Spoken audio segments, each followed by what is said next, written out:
High in the rugged spine of Afghanistan's central highlands, where the mountains rise like unfinished walls of the world, winter did not simply arrive, it settled, endured, and reigned. Snow lay thick across the valley floor, packed into the pathways, draped across the rooftops of the mud-clay homes that clung to the mountainside. Every step outside was met with the crunch of frozen crust beneath wool-wrapped feet, and every breath left a pale stream of vapor that drifted into the endless white air. In one of these homes lived Karim, his wife, Fatima, their 3 children, and Karim's father, Baba Zahir, the elder of the family, whose hair had long turned white like the season that surrounded them. Their home, built by the hands of those who came before, was a small refuge of clay walls, timber beams, and a hearth that remained warm for as many hours as firewood allowed. Inside these walls, life unfolded hour by hour, season by season, with a quiet dignity shaped by hardship,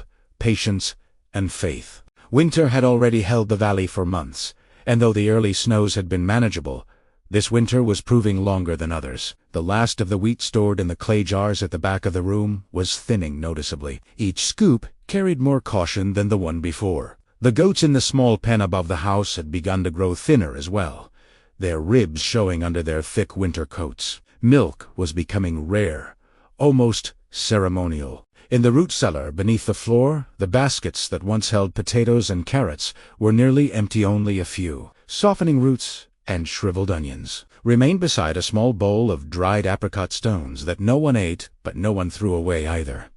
Still, the family moved through each day with calm rhythm. Life did not stop simply because the world outside had grown harsh. It only became quieter, more deliberate. At dawn, Karim rose before the others, pulling his wool coat tightly around him as he stepped outside. The snow was deep along the hillside, reaching nearly to his knees. Each movement felt heavy, forced. He crossed the yard to where the goats were housed, brushing frost from their backs and checking their small water trough. The water was frozen solid. Karim chipped the ice with a hammer and dropped in a warm stone heated in the fire. Earlier, a simple trick learned from his father to keep the water from freezing too quickly again. Inside, Fatima stirred the fire with practiced ease. She placed a small handful of dried twigs and the thinnest pieces of wood beneath logs, saved for the morning flame. The fire lit slowly, reluctantly, before finally opening into steady warmth. The children woke under quilts made from patched wool coats and hand-stitched fabrics from generations past. Sami, the youngest, rubbed his eyes and leaned against his mother while Mariam helped her older brother Nasir roll up their sleeping quilts and fold them neatly along the wall. Breakfast was simple. A thin slice of bread for each person, dipped in hot tea. Not much, but warm, and warmth mattered more than fullness during winter. Old Baba Zahir sat near the fire, wrapped in 3 layers of shawls. His hands, though aged, still bore the marks of rope, axe, and fieldwork. As he sipped his tea, he watched the fire with thoughtful silence, the kind of silence held only by those who had lived longer than hardship itself. But that morning, something shifted. The wind outside began to rise, not gradually, but with sudden force, pushing against the wooden door with a muted thud. The sky, visible through the small frost-covered window, had lost its blue entirely, replaced by a heavy gray that carried both weight and warning. Fatima paused mid-motion, listened not with her ears, but with memory. Baba Zahir lifted his gaze from the fire. "This wind," he murmured, voice low and certain, "is the breath before the deep storm." Karim stepped inside moments later, his beard covered in frost. "It is coming," he said simply. "We must prepare what we can."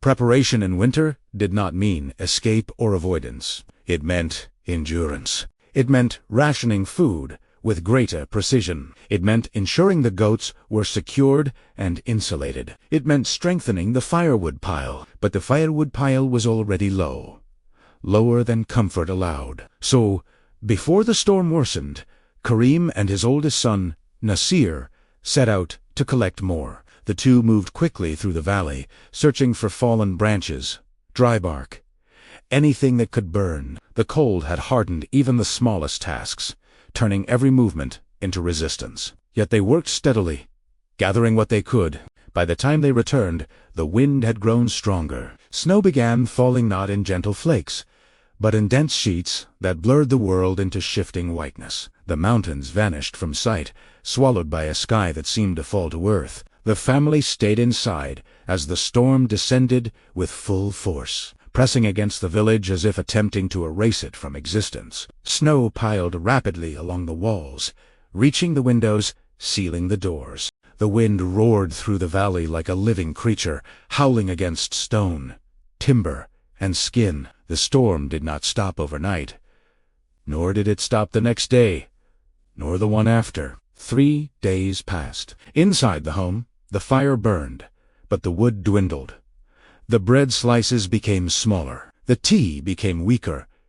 The children grew quieter. Even Sammy, always full of energy, sat close to his mother without speaking. On the 4th day, the storm ceased abruptly, as if the sky had finally exhausted itself. The silence that followed was vast and unsettling. When Karim opened the door, snow rushed inward, pushing like a wave. The village was buried. Roofs were barely visible. Pathways had vanished. The world looked newly created, untouched, unfamiliar. But beauty did not change reality. Food was nearly gone, and there were still weeks left in winter. That evening, the elders of the village gathered inside a larger home. They spoke of the closest town beyond the ridgy place where flour, salt, and oil could still be bought. But the journey required days of walking through snow that swallowed legs and lungs alike, with the threat of wolves whose hunger had grown alongside the winter. Someone would need to go. Silence filled the room before Karim stood. "I will go," he said. Beside him, 3 others volunteered: a blacksmith, a shepherd, and a cousin of the village chief. Together, they formed a group of 4 strong, experienced, and determined. At dawn, the family prepared Karim for the journey. Fatima packed a small bundle of dried mulberries and walnuts. Mariam carefully folded a spare shawl. Nasir tightened the leather around his father's boots, knowing if they loosened in the snow, the cold would reach bone. The youngest, Sami, simply wrapped his arms around his father's leg, holding him without words. Before leaving, Karim knelt beside his father. Baba Zahir placed a weathered hand over his son's heart. "Walk with patience," he said. "The mountain respects those who do not fight it, but walk with it." Karim nodded. That was enough. The men left the village and stepped into the vast, white silence. Their journey was not dramatic, but it was grueling. The snow resisted every step, rising past the knees, sometimes to the waist. Their breaths came heavy, turning to frost in their beards. At night, they sheltered in hollows carved from drifts, sharing blankets and heat to keep their bodies alive. Wolves followed them, unseen but always sensed distant howls traveling across the snow like warnings carried on wind. But the men did not slow, and they did not speak of fear. They walked with steady resolve, remembering the faces waiting at home. After days of travel, they reached the town. Prices were high, resources scarce, but they purchased what they could: flour packed into sacks, salt wrapped in cloth, lentils stored in tin. Their return journey was slower, each sack adding weight to legs already exhausted. Yet the image of warm homes pulled them forward. Back in the village, the fire had nearly burned itself out.